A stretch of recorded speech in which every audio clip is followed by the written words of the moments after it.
नमस्ते मेरे सभी मैकेनिक भाइयों को। यदि आप सीआरडीआई का काम या यूरिया डोज़र का काम स्टार्ट करना चाहते हैं तो हमारे यहाँ ट्रेनिंग्स और बहुत अच्छी मशीनरीज आप दिए गए नंबर पे कांटेक्ट करके ले सकते हैं। धन्यवाद। ये हमारे पास टाटा अल्ट्रा BS6 का पंप आया। इसकी जो मेजर प्रॉब्लम थी वो लीकेज थी। ऑयल सील हमने चेंज कर दी है और अभी इसको मशीन पे टेस्ट कर रहे हैं, लेकिन इसको मशीन पे टेस्ट करने से इसकी लीकेज का पता नहीं लगेगा। मशीन पे टेस्ट करने से तो इसके कंपोनेंट्स के बारे में हमें पता लगेगा। तो इसकी टेस्टिंग कैसे करनी है, लीकेज की, वो हवा दे के करनी है, वो हम एंड में करेंगे। अभी जो है हम इसको मशीन पे पहले टेस्ट करेंगे।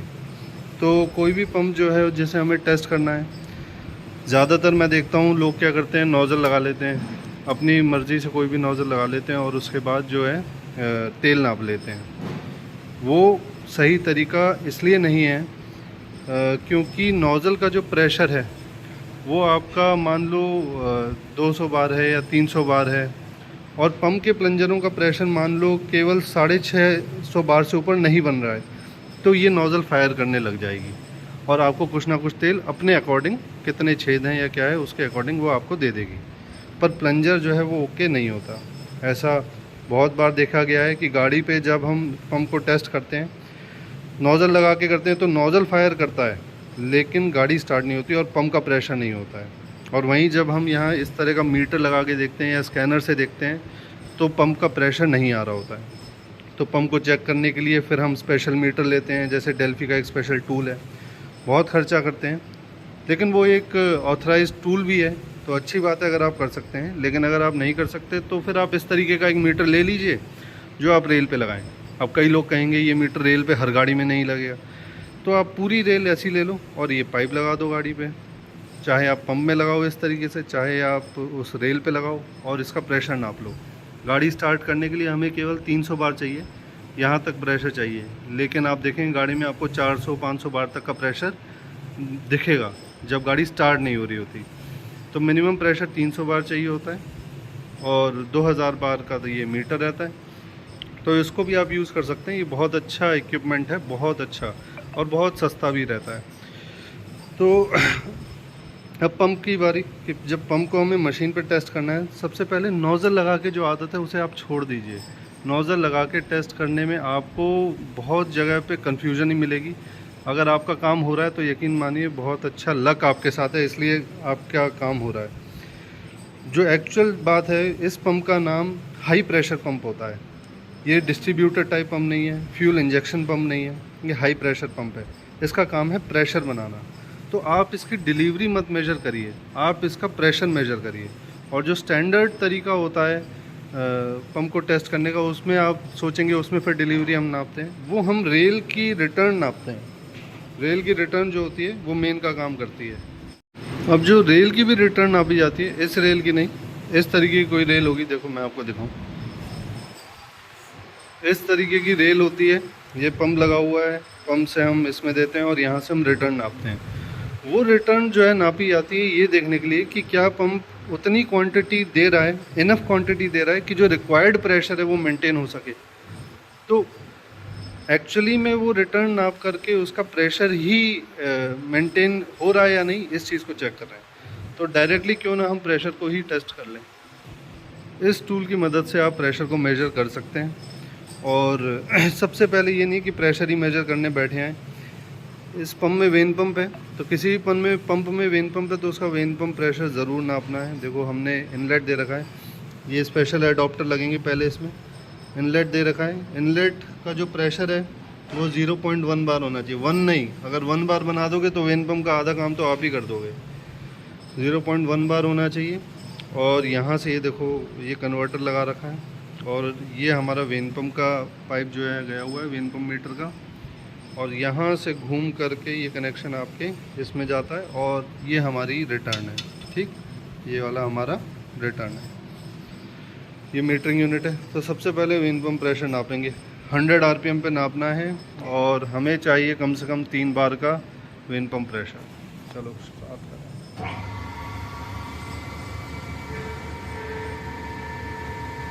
100 RPM कर लेते हैं।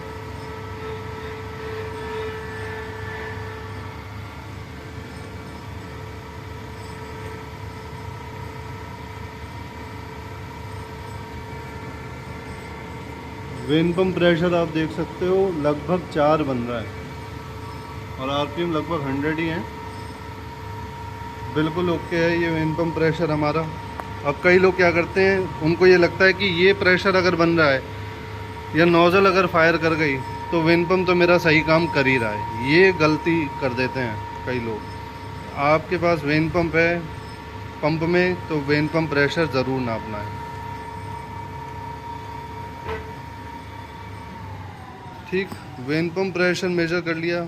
इसके साथ ही में हमें चेक करनी है डीवी लीकेज, क्योंकि ये प्लंजर है, प्लंजर के अंदर डीवी है, यहाँ से लीकेज नहीं होना चाहिए।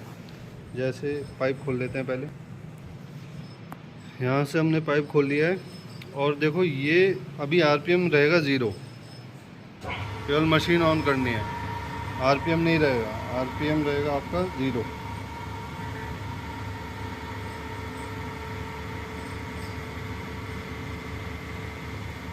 ठीक, अब आपको क्या करना है, मशीन में जाने वाले प्रेशर को बढ़ाना है। कितना बढ़ाना है? लगभग 2 बार।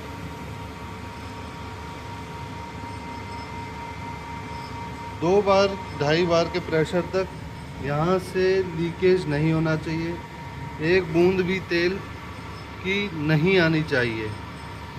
अगर आ रही है, अगर यहाँ से डीजल आ रहा है तो इसका मतलब आपका डीवी लीक है और वो गाड़ी स्टार्टिंग में बहुत इशू क्रिएट करेगा।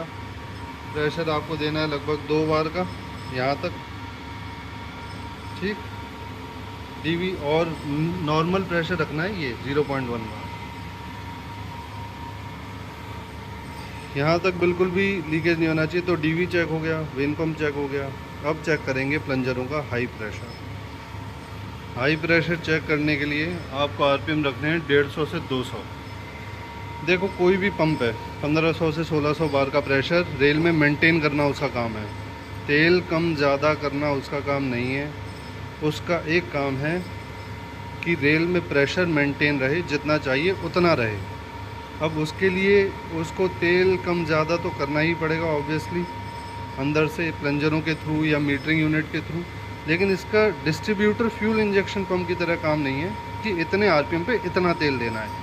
ये काम इसका नहीं है। इसका काम है प्रेशर को मेंटेन रखना, हाई प्रेशर को। Low pressure pump when pump हो गया, ये हाई प्रेशर पंप हो गया। अब इसको अगर ये पंप 150 से 200 आरपीएम पे 1500 बार का प्रेशर मेंटेन कर ले तो इसका मतलब अगले हज़ारों आरपीएम पे, 1500 आरपीएम पे, 1200 आरपीएम पे ये 1500 बार का प्रेशर मेंटेन रख सकता है। तो हमें इसकी प्रेशर को देखना है, ना कि फ्यूल डिलीवरी को। हम फ्यूल डिलीवरी से ख़ुद को कंफ्यूज करके बैठे आते हैं। होंडा, मैं आपको एक किस्सा बता देता हूँ जिससे बहुत ज़्यादा कन्फ्यूजन पहले से क्रिएट रहता है। जैसे होंडा गाड़ी है, उसमें गाड़ी चलते चलते बंद हो जाती है, पिकअप डाउन हो जाता है, लोग पंप। लेकिन जब हम इस प्रॉब्लम को लेकर के जब मशीन पर टेस्ट करते हैं और रीडिंग लेते हैं नोज़लों से, तो ऐसा लगता है पंप ओके है और अंत में पंप चेंज करो तो गाड़ी सही हो जाती है। ये एक क्लासिक एग्जांपल दे रहा हूँ मैं, जो आजकल बहुत सुनने को भी मिला मुझे और इस चीज़ को मैंने एक्सपीरियंस भी किया। तो नोज़लों से तेल लेना सही तरीका नहीं है, क्योंकि हम पहले वाले पंपों का तेल नोज़लों से ही लेते थे। तो एक आदत बनी है कि भैया तेल तो नापना ही पड़ेगा, अगर पंप है तो ऐसे करके एक तेल नाप लेते हैं। तो वो इसलिए आदत है। लेकिन आप समझिए ये हाई प्रेशर पंप है। जैसे हम मोटर का तेल नहीं नापते, टैंक में लगे हुए मोटर का तेल नहीं नापते हैं, उसका प्रेशर नापा जाता है। कई लोग अगर उसका तेल नापेंगे तो सही जानकारी नहीं मिलेगी। वैसे ही हमें इसका भी प्रेशर नापना है। तो अब तीसरा टेस्ट कर लेते हैं, इसका हाई प्रेशर टेस्ट। और ये 150 से 200 आरपीएम पे मुझे 1500 बार का प्रेशर यहाँ पे मिलना चाहिए। ठीक है, तो चलो करें। आरपीएम हमें लेने हैं 150 से 200। ये मीटर दिखा, आरपीएम हम ले लेंगे 150 से 200 के बीच। और प्रेशर अब मेंटेन करके देखेंगे।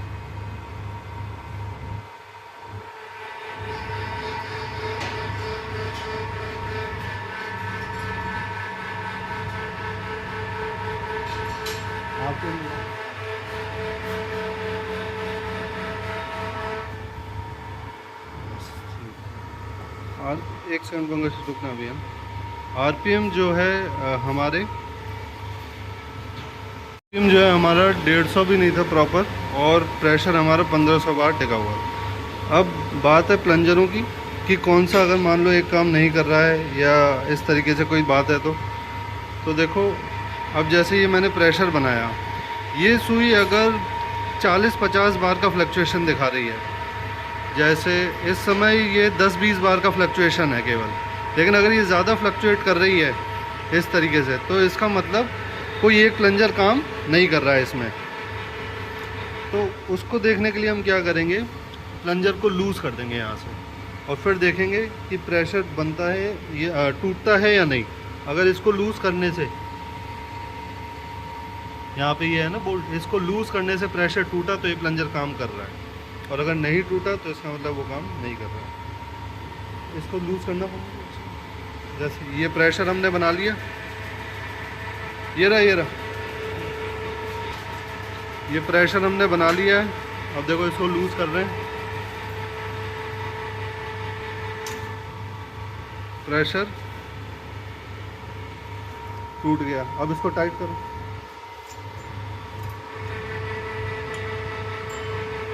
ठीक है ना, अब कर लो अपना। इस तरीके से हम प्लंजर को भी टेस्ट कर सकते हैं, दोनों प्लंजरों को टेस्ट कर सकते हैं, या 2 हैं या 3 हैं, उसको इस तरीके से आप टेस्ट कर सकते हो। लास्ट में रह गई मीटरिंग यूनिट, तो इसे हम टेस्ट करेंगे बहुत ही अच्छे तरीके से। इसे टेस्ट करने के लिए हमारे पास ये डिवाइस होना चाहिए, पंप टेस्टर।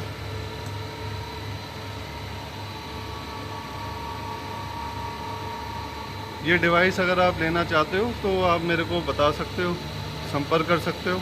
इससे अपडेटेड वर्जन आपको देंगे, बहुत बढ़िया, जिसमें आप इस तरीके से भी टेस्ट कर पाओ, और बॉश की जो ओरिजिनल तरीका है उससे भी, उस तरीके से भी आप टेस्ट कर लो, और बहुत ही बढ़िया दामों में मिल जाएगा। तो करना कैसे ये देख लेते हैं। ये कोई प्रमोशनल वीडियो नहीं है, बस ये है कि आप अपना काम अच्छे से कर सको। अगर ऐसा है तो आप दे सकते हो इसे। ये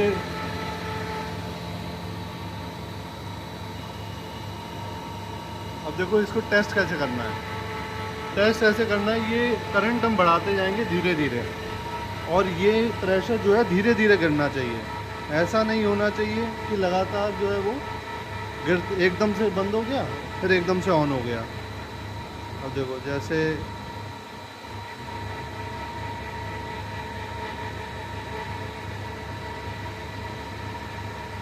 अब धीरे धीरे हम बढ़ा रहे हैं, धीरे धीरे गिर रहा है, धीरे धीरे गिर रहा है ना, एकदम से नहीं गिर रहा है। ये करंट हम यहाँ पे बढ़ा रहे हैं, ये बढ़ा लिया हमने, और ये गिर रहा है। अब थोड़ा और बढ़ाते हैं, और गिर गया। अब जैसे ही मैं करंट कम करूँ वैसे ये धीरे धीरे स्टेप बाय स्टेप प्रेशर उठना चालू हो जाना है। एकदम से पूरा नहीं उठना चाहिए, धीरे धीरे स्टेप बाय स्टेप। तो ये धीरे धीरे उठ रहा है, इसका मतलब मीटरिंग यूनिट हमारा प्रॉपर काम कर रही है। इस तरीके से पंप को टेस्ट करोगे तो फिर फेल नहीं होगे। लेकिन अगर आप डिलीवरीज वगैरह नापते रहेंगे तो उसमें दिक्कत ये आएगी कि कभी तो तुक्का लग गया और पास हो जाता है, कभी जो है सोच में बैठे आते हैं कि भाई प्रेशर तो बन रहा था, सॉरी डिलीवरी तो पूरी आ रही थी, लेकिन गाड़ी पे पंप का इशू है। तो हाई प्रेशर पंप है, इसका प्रेशर नापो, ना कि डिलीवरी। Thank you. मिलते हैं इसी तरह की नेक्स्ट वीडियो में, तब तक के लिए थैंक यू।